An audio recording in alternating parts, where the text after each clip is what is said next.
અનુષ્ઠાન કરવું હોય તો મારું કરો. અને ત્યારે ઋષિ મુનિઓને એમ થયું કે આવો રાજા જો લાંબો સમય રાજ કરશે તો રાજ્યનો વિનાશ થશે. અને ત્યારે ઋષિ મુનિઓ બધા નારાજ થયા. નારાજ થઈને એટલું બોલ્યા, કઠોર પ્રકૃતિનો પાપી આ રાજા મૃત્યુ પામો હન્યતામ એશ. જ્યાં આટલો સંકલ્પ ઋષિ મુનિઓએ કર્યો ત્યાં વેન રાજાનું મૃત્યુ થયું. વળી રાજ્ય રાજા વિનાનું થઈ ગયું. અને ત્યારે બધા જ ઋષિ મુનિઓએ ભેગા મળી અને વેન રાજાની જે ભુજા એનું મંથન કર્યું અને એમાંથી એક પુરુષ પ્રગટ થયા જેનું નામ પૃથુ ભગવાન પાડવામાં આવ્યું. 24 અવતારોમાં એક અવતાર ભગવાનનો પૃથુ ભગવાનનો થયો અને એ પૃથુ ભગવાન વેનની ભુજામાંથી પ્રગટ થયા. ભાગવતના ચતુર્સ્કંધમાં આ વાત લખાણી કે પૃથ્વી ઉપર જ્યારે દુષ્ટ રાજાઓ થયા ત્યારે પૃથ્વી અન્ન આદિ દેવાનું બંધ કરી દીધેલું. અને જ્યારે પૃથુ ભગવાન રાજા બન્યા, એક સારા રાજા આવ્યા, ત્યારે પૃથ્વી પોતામાં રહેલી બધી જ સંપત્તિ પાછી આપવા લાગી. અને એક વાત એ પણ લખાણી કે સૌથી પહેલા નગરની રચના એ પૃથુ ભગવાને કરી હતી.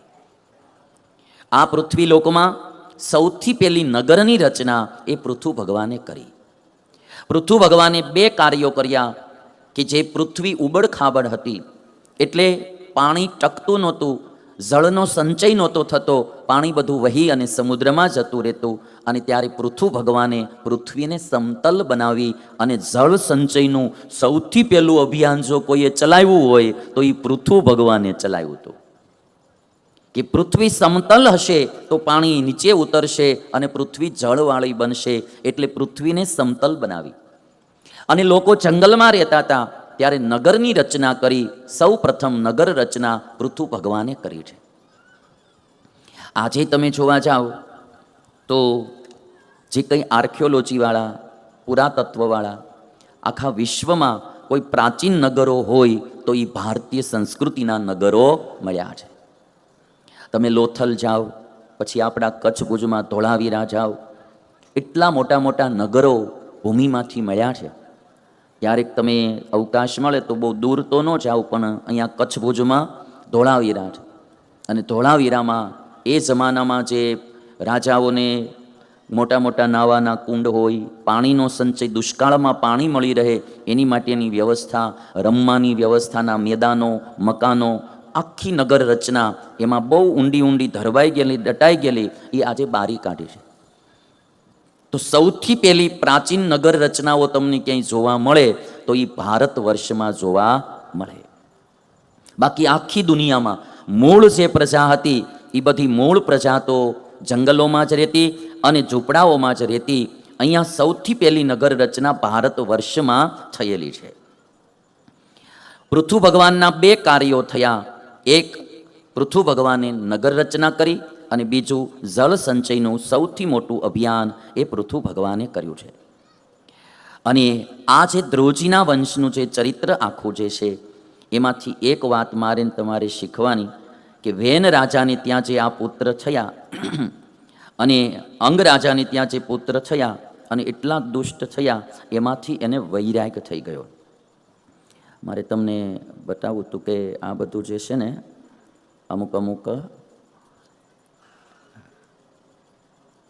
અમુક ચીજો પ્રાચીન તમે જોવા જાઓ ને તો બી પછી હું તમને હવે બતાવીશ. જૂનું તમે જુઓ તો ખ્યાલ આવે કે વર્ષો પહેલાં બધા જ દેશોમાં લોકો ઝૂંપડામાં રહેતા હતા. સૌથી પહેલી નગર રચના આ પૃથુ ભગવાને કરી. અને પૃથુ ભગવાનની એ નગર રચના આજે પણ આપણને પ્રાચીન પુરાતત્વ ખાતાઓમાં એ પરંપરામાં જોવા મળે.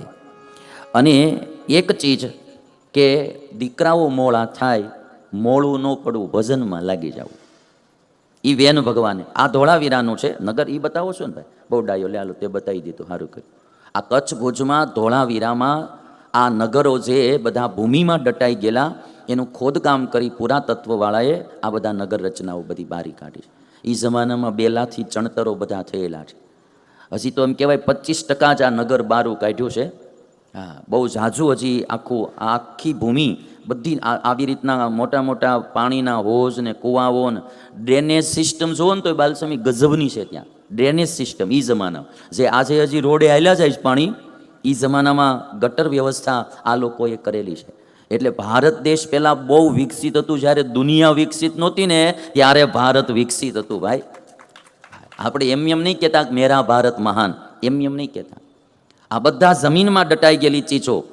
હા, કોઈ પશુ ચારવા ગયેલા હોય ને એમને પછી કંઈક ખોદતા કંઈક ચીજ મળી એ કોઈને આપીને એમાંથી ખબર પડી કે અહીંયા કંઈક લાગે છે અને પછી એના ખોદકામ શરૂ થયા. આ બધા વાસણો એ જમાનાના માટીના બધા એમાંથી નીકળેલા છે. અને ઝાઝુ તો પુરાતત્વ ખાતાવાળા દિલ્હી લઈ ગયા છે.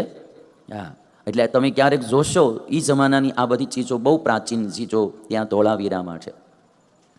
અને એક વેનમાંથી શીખવાનું કે સુપાત્ર મળે તો રાજી થવું, કોઈ કુપાત્ર મળે તો એટલું નક્કી કરી લેવું ભગવાનમાં એ જ થાય.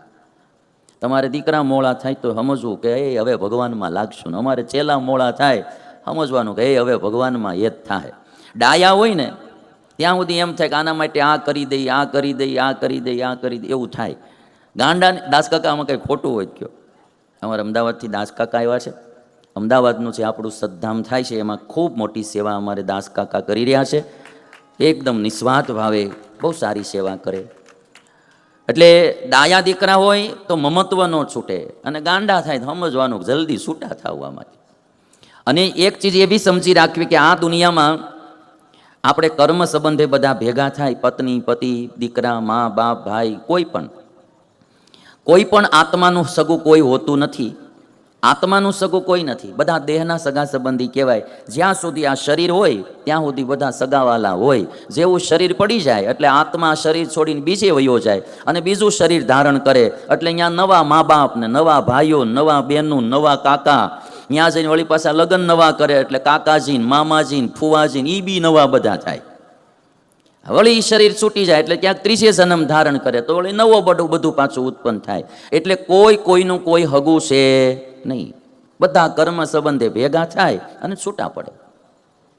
હિરણ્યકશિપુનો ભાઈ હિરણાક્ષ મરી ગયો ને તો હિરણ્યકશિપુની માતા રોતી હતી.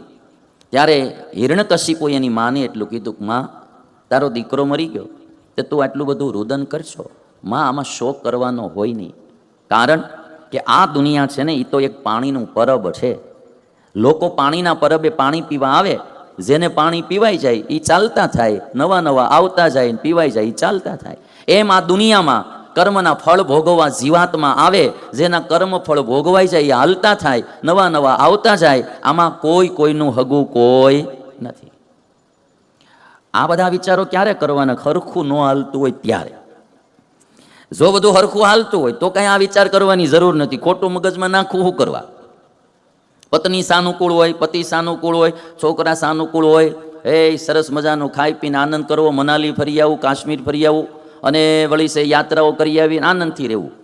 કોઈ મોળા નીકળે ને સમજાવ્યા સમજે નહીં તે દી પછી આ વિચારધારામાં આવી જાવ. પેન્ડિંગમાં રાખવી ખરી વિચારધારા.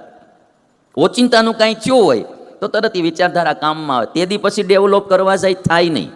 વિચાર કરી રખાય. નો હરખું આવ્યું તરત આવડી આ વિચારધારા લઈ લેવી.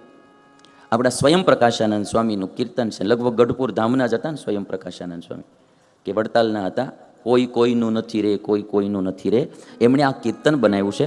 પણ મેં કીધું એમ, જો બધા સાનુકૂળ હોય ને તો આ કીર્તન ક્યારેય ન ગાતા. બરાબર? બધા અનુકૂળ રહેતા હોય ને તો આ કીર્તન ગાવાની જરૂર નથી. પણ જ્યારે બધા પ્રતિકૂળ મળે થવા તો પછી આ કીર્તનને યાદ પણ રાખવું કે જેથી કરીને આપણે શોકમાં ડૂબીએ નહીં.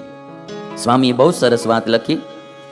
હે કોઈનું નથી રે, કોઈનું નથી રે, નથી રે, કોઈનું નથી રે. હે કોઈનું નથી રે, કોઈનું નથી રે, કોઈનું નથી રે, કોઈનું નથી રે. હે અલ્યાના હક ના મરો બધા મથી રે, કોઈનું નથી રે.